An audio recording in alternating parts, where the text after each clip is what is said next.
আসসালামু আলাইকুম সুপ্রিয় দর্শক, চলে আসলাম আজকের আরও একটি খুবই গুরুত্বপূর্ণ আবহাওয়ার আপডেট নিয়ে। আজ 21শে সেপ্টেম্বর শনিবার এবং আগামীকাল 22শে সেপ্টেম্বর রবিবার কেমন থাকতে পারে আগামী 24 ঘন্টার আবহাওয়া। বাংলাদেশ থেকে শুরু করে ভারতের আসাম, মেঘালয় এবং উত্তর থেকে দক্ষিণবঙ্গ, ত্রিপুরা রাজ্যে আগামী 24 থেকে 48 ঘন্টার মধ্যে যেসব জেলাগুলোতে ভারী থেকে অতি ভারী বৃষ্টিপাত হতে পারে, সেই সাথে কয়েকটি জেলায় তীব্র বজ্রপাত ও ঘন্টায় 40 থেকে 50 কিলোমিটার বেগে দমকা বা ঝড়ো হাওয়া বয়ে যেতে পারে। তো এই বৃষ্টিপাত বা এই ঝড় বৃষ্টি কোন কোন জেলাগুলোতে হতে পারে এবং আগামী 10 দিনের মধ্যে কোন কোন জেলাগুলোতে ভারী বৃষ্টিপাতের সম্ভাবনা রয়েছে, এছাড়া দেশের দক্ষিণ এবং মধ্য অঞ্চল এবং ত্রিপুরা রাজ্য এবং আসাম, মেঘালয় যে ভ্যাপসাগরম বা আর্দ্রতাজনিত অস্বস্তি ঘামযুক্ত আবহাওয়া রয়েছে সেটা কবই নাগাদ বিদায় নিতে পারে এবং আগামী 24 থেকে 48 ঘন্টার মধ্যে বঙ্গোপসাগরে একটি নিম্নচাপ তৈরি হতে পারে। সেই নিম্নচাপের প্রভাবে আগামী 23শে সেপ্টেম্বর থেকে দেশের বিভিন্ন অঞ্চলে ভারী বৃষ্টিপাতের সম্ভাবনা রয়েছে। তো এই বৃষ্টিপাত কখন আসতে পারে, তো এই বিষয়ে বিস্তারিত জানতে হলে ভিডিওটি প্রথম থেকে শেষ পর্যন্ত দেখতে থাকুন এবং আগামীকাল কোন কোন জেলাগুলোতে ঝড় বৃষ্টি হতে পারে আর আপনি কোন জেলা থেকে আমাদের আবহাওয়ার খবরটি দেখছেন অবশ্যই আপনার জেলার নামটি আমাদের কমেন্ট বক্সে জানিয়ে দিবেন। আর সবার আগে সবার প্রথম সঠিক আবহাওয়ার খবর জানতে আমাদের চ্যানেলটিকে সাবস্ক্রাইব করে রাখুন। এবার জেনে নেওয়া যাক এক নজরে। বন্ধুরা, এই পর্যায়ে আমরা সরাসরি উপগ্রহের চিত্রে চলে আসলাম। এখান থেকে আমরা সরাসরি দেখতে পাচ্ছি যে বঙ্গোপসাগর বর্তমানে স্বাভাবিক রয়েছে, তবে উত্তর পশ্চিম বঙ্গোপসাগরে মেঘের আনাগোনা বৃদ্ধি পেতে শুরু করছে। অর্থাৎ আগামী 24 থেকে 48 ঘন্টার মধ্যে বঙ্গোপসাগরে একটি নিম্নচাপ তৈরি হতে পারে, যার ফলে আগামী 23শে সেপ্টেম্বর থেকে দেশের বিভিন্ন অঞ্চলে ভারী বৃষ্টিপাত হতে পারে। এছাড়া আমরা দেখতে পাচ্ছি যে গতকাল কিন্তু খুলনা, বরিশাল এবং চট্টগ্রাম বিভাগে আকস্মিক বৃষ্টিপাতের দেখা মিলেছে। সেই সাথে ঘন্টায় 40 থেকে 50 কিলোমিটার বেগে দমকা বা ঝড়ো হওয়া বা কালবৈশাখী ঝড় যেটাকে বলি সেটা কিন্তু আমরা দেখেছিলাম, যেটা উত্তর পূর্ব দিকে মেঘ করে সেই মেঘগুলো কিন্তু বাংলাদেশের বরিশাল এবং খুলনা বিভাগের বেশ কয়েকটি অঞ্চলে ঘূর্ণিঝড়ের মতো আঘাত এনেছিল। অর্থাৎ কয়েকটি গ্রাম কিন্তু লন্ডভন্ড হতে খবর পাওয়া গেছে এই মুহূর্তে। সেই সাথে কিন্তু কয়েকটি জেলা কিন্তু ভারী বৃষ্টিপাত হয়েছে। এছাড়া গত 24 ঘন্টায় দেশের সর্বোচ্চ বৃষ্টিপাত রেকর্ড করা হয়েছে চট্টগ্রাম বিভাগে 92 মিলিমিটার আর সর্বোচ্চ তাপমাত্রা ছিল ময়মনসিংহের নেত্রকোনায় 38.2 ডিগ্রি সেলসিয়াস। তো এখন কথা হলো আজ রাতের মধ্যে কোন কোন জেলাগুলোতে বৃষ্টিপাতের সম্ভাবনা রয়েছে। আমরা রাজশাহী বিভাগ থেকে শুরু করি। আমরা দেখতে পাচ্ছি যে এই মুহূর্তে রাজশাহী বিভাগের বেশ কয়েকটি অঞ্চলের আকাশ আংশিক মেঘলা থেকে মেঘলা রয়েছে, তবে আজ সন্ধ্যা বা রাতের মধ্যে রাজশাহী বিভাগের আদামদিঘি, আক্কেলপুর, পেতনিখোলা, তারপর রয়েছে নন্দীগ্রাম, সিংড়া, তারাস, তারপর রয়েছে বগুড়া, তারপর লালপুর, পটিয়া, মহানপুর, তারপরে রয়েছে চাঁপাইনবাবগঞ্জ, রাজশাহী, এই অঞ্চলগুলোতে তীব্র বজ্রপাত সহ ভারী থেকে অতি ভারী বৃষ্টিপাত হতে পারে আজ সন্ধ্যার পর থেকে রাত 10টার মধ্যে। এছাড়া আগামীকালও বৃষ্টিপাতের সম্ভাবনা রয়েছে রাজশাহী বিভাগে। আর যে চলমান তাপপ্রবাহ রয়েছে সেটা অনেকটাই হ্রাস পেতে শুরু করবে, যেহেতু সাথে রয়েছে ঘন্টায় 40 থেকে 50 কিলোমিটার বেগে দমকা বা ঝড়ো হাওয়া। তো এই ঝড়ো হওয়ার কারণে কিন্তু এই যে চলমান তাপপ্রবাহ রয়েছে সেটা অনেকটাই হ্রাস পেতে শুরু করবে। এছাড়া আমরা দেখতে পাচ্ছি যে ময়মনসিংহ বিভাগের সবকটি জেলার আকাশ কিন্তু এই মুহূর্তে মেঘলা রয়েছে। দুই এক স্থানে গুড়ি গুড়ি বৃষ্টিপাত চলছে। আমরা দেখতে পাচ্ছি যে ময়মনসিংহ, তিরিশাল, ভালুকা, তারপর হচ্ছে জামালপুর, তারপর হচ্ছে নালতিপুর, তারপর ফুলপুর, নেত্রকোনা, কেন্দুয়া, তারপর রয়েছে জামালপুর, শেরপুর, এই অঞ্চলের আকাশ আংশিক মেঘলা থেকে মেঘলা রয়েছে। দুই এক স্থানে বিক্ষিপ্ত আকারে গুড়ি গুড়ি বৃষ্টিপাত চলছে, তবে এই বৃষ্টিপাত সাময়িকের জন্য। এরপর আগামীকাল থেকে আবারও তাপমাত্রা কিছুটা বৃদ্ধি পেতে পারে।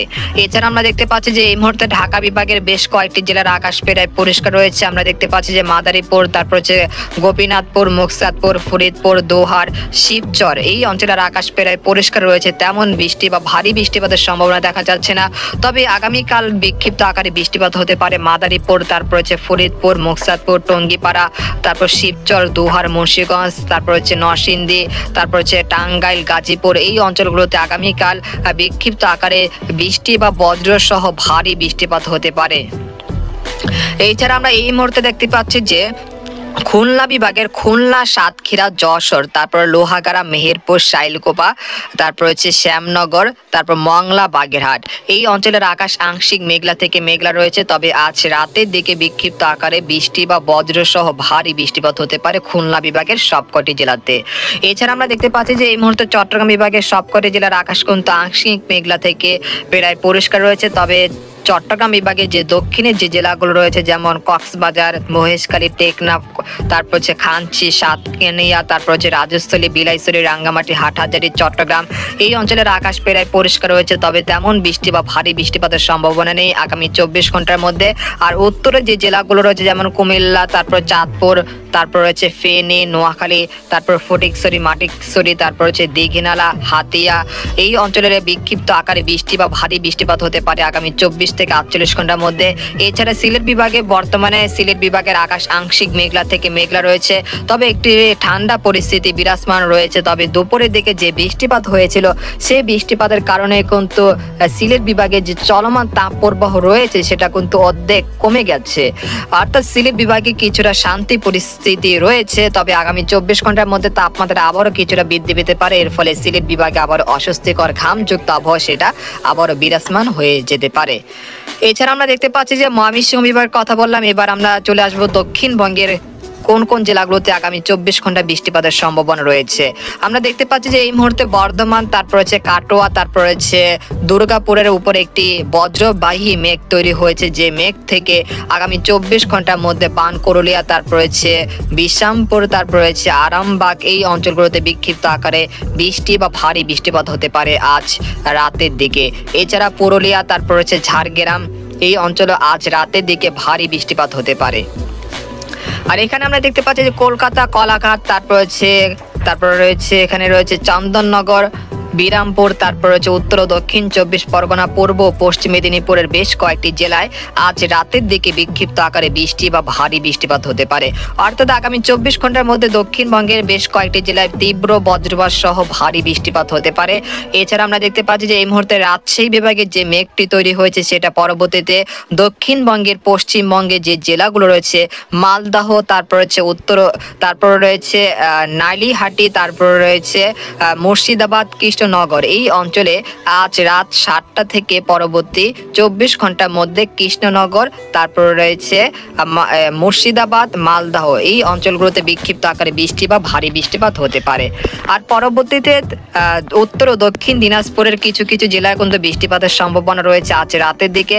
আর এদিকে আমরা দেখতে পাচ্ছি যে আলিপুরদুয়ার, কোচবিহার, জলপাইগুড়ি, শিলিগুড়ি এই অঞ্চলের আকাশ বর্তমানে প্রায় পরিষ্কার রয়েছে, তবে রাতের দিকে কোচবিহার এবং জলপাইগুড়ির কিছু কিছু জেলায় বিক্ষিপ্ত আকারে ভারী বৃষ্টিপাত হতে পারে। এরপর ভারতের আসাম, মেঘালয়ের কথা বলতে গেলে বর্তমানে ভারতের আসাম, মেঘালয় আকাশ প্রায় পরিষ্কার বা আংশিক মেঘলা রয়েছে, দুই এক স্থানে বিক্ষিপ্ত আকারে বৃষ্টি বা ভারী বৃষ্টিপাত চলছে। তবে আগামী 24 ঘন্টার মধ্যে গোয়ালপাড়া, গৌহাটি এই অঞ্চলগুলোতে ভারী বৃষ্টিপাত হতে পারে আগামী 24 ঘন্টার মধ্যে। এই পর্যায়ে আপনাদেরকে জানিয়ে দিব যে আগামী 24 ঘন্টার সবচেয়ে বেশি কোন কোন জেলাগুলোতে বৃষ্টিপাতের সম্ভাবনা রয়েছে। আমরা দেখতে পাচ্ছি যে আগামী 24 ঘন্টায় বাংলাদেশের খুলনা বিভাগের সাতক্ষীরা, তারপর হচ্ছে নড়াইল, যশোর, মাগুরা, মংলা, বাগেরহাট, শ্যামনগর, তারপর হচ্ছে মেহেরপুর এই অঞ্চলগুলোতে প্রায় 70 থেকে 80 মিলিমিটার পর্যন্ত ভারী বৃষ্টিপাত হতে পারে। আর হালকা থেকে মাঝারি ধরনের বৃষ্টিপাত থাকছে ঢাকা, ফরিদপুর, মাদারীপুর, কাপাসিয়া, নাগপুর, কিশোরগঞ্জ, তারপর রয়েছে এখানে রয়েছে মুকতাদপুর, শিবচর, মুন্সিগঞ্জ, নারায়ণগঞ্জ, তারপর হচ্ছে গাজীপুর এই অঞ্চলগুলোতে প্রায় 65 থেকে 70 মিলিমিটার পর্যন্ত ভারী বৃষ্টিপাত হতে পারে আগামী 24 ঘন্টার মধ্যে। আর চট্টগ্রাম বিভাগে রয়েছে কুমিল্লা, তারপর রয়েছে চাঁদপুর, নোয়াখালী, ফেনী, তারপর রয়েছে হাতিয়া, তারপর সন্দ্বীপ, তারপর রয়েছে খাগড়াছড়ি, মানিকছড়ি, রাঙ্গামাটি, তারপর হচ্ছে কক্সবাজার, সাতকানিয়া এই অঞ্চলগুলোতে বিক্ষিপ্ত আকারে বৃষ্টি বা ভারী বৃষ্টিপাত হতে পারে প্রায় 50 থেকে 60 মিলিমিটার পর্যন্ত। আর এদিকে আমরা দেখতে পাচ্ছি সিলেট বিভাগেরও বেশ কয়েকটি জেলা বিক্ষিপ্ত আকারে ভারী বৃষ্টিপাত হতে পারে আগামী 24 ঘন্টার মধ্যে।